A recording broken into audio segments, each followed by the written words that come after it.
Hello English learners, welcome to this class. In the previous class, we discussed the two types of verbs, auxiliary verbs and main verbs. Auxiliary verbs can also be called as be verbs. In today's lesson, we are going to learn the sentence pattern using be verbs. When I say be verbs, I am going to take the first three verbs, am, is, are. Am singular, is singular and are plural. When you construct a sentence, we need to use the subject as the opening word. The words that deserve to be subjects are nouns and pronouns. You know, a noun is a naming word. Let me take a noun now. Shiva. This is a noun, to be precise, a proper noun.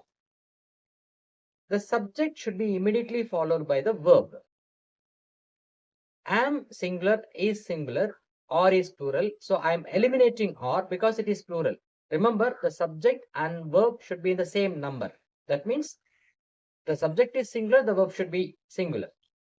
Am will go only with I. So the remaining verb is. So Shiva is. The meaning of the sentence is incomplete. I have to use another word to complete the meaning of the sentence. So Shiva is a vegan. Now the meaning is complete. A vegan is a person who does not eat meat. Shiva is a vegan. The last word is called as the complement of the sentence. Shiva subject, is verb, a vegan complement. Remember the spelling for complement, C-O-M-P-L-E-M-E-N-T. There is another complement, C-O-M-P-L-I-M-E-N-T. That complement means a gift or a word of praise. So Shiva is a vegan. Look at another example. I am a meat eater. I am not a vegan. I am a meat eater. Shiva is a vegan. I am a meat eater. I subject, am verb, a meat eater complements.